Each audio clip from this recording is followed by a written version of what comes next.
Hey, how's it going? It's the Doctor Show here.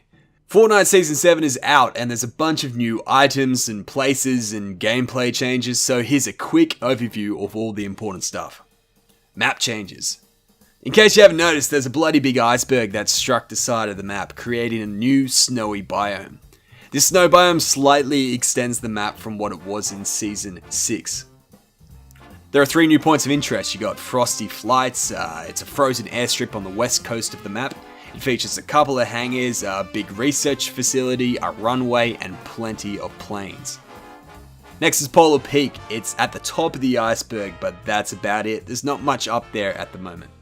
It's pretty clear it's going to eventually become a castle, but right now it's just a couple of small towers.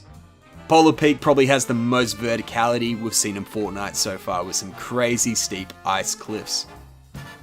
Lastly is Happy Hamlet. It's a big snow village and it replaces Flush Factory. So that's it for named locations, but there's plenty of other changes to the map. Greasy Grove is gone, sort of. It's still there, it's just underwater and completely frozen. You can still get into a couple of buildings like this adventure store though. The area that had the dance floor has been partially crushed by a slab of ice, but thankfully the DF has survived. The rest of the map's not too different to last season, except for a few things. The castle above Haunted Hills has been partly destroyed. Risky Reels is gone at the moment and has been replaced by The Block. This is an area that will feature player-created builds that are supported by Epic, but I think this is just temporarily replacing Risky. There are also numerous expedition tents scattered around the map. All the other changes to the map are super small, so just keep an eye out for those. Weapons and items. So yeah, there's a new vehicle. It's a plane. You can fly around, you can shoot stuff, just have a bit of fun, mate. So the X-Force Storm plane has 5 total seats. 1 seat for each of your squad and 1 enemy. There's only 1 pilot, but you can fit 4 people on the wings. The plane has a mounted machine gun on the front that overheats similar to the turret. You can fly straight, you can barrel roll, air brake, boost, and most importantly, fly upside down to pick up your mates. Exiting the plane in the air will cause you to go into the skydiving state, and while in this state you can also get back inside the plane or other people's planes if you're feeling a bit cheeky. The plane has 800 vehicle health, so you can crash this thing into cliffs and icebergs, you'll be fine. Balloons have been changed to make them less useless. When you blow up a balloon, it will now attach to your back, which allows you to use your weapon while flying. And now only takes 3 balloons to fly as well, which is good because they reduce the stack size of balloons from 20 to 10.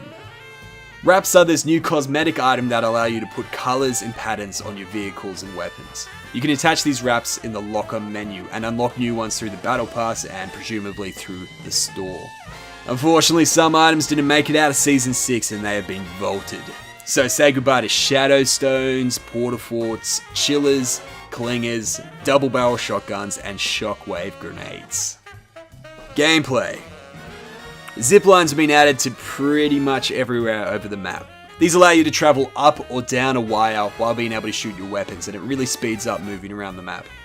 The icy surfaces in the snow biome cause your feet to turn into blocks of ice temporarily, similar to the vaulted Chiller trap.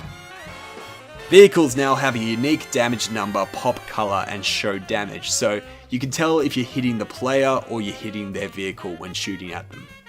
Creative mode. Now they've added a whole brand new game mode called Creative, which allows you to have access to your own island where you can pretty much create whatever you want. This island is different because it automatically saves, so you can come back later and keep working on your design. You have access to nearly all the assets in the game to use, except you have to stay under a certain memory usage. Well, anyway, that's most of the main features of Season 7. If you found this video useful, be sure to leave a like. But anyway, thanks for watching, have a good one, and we'll see you later.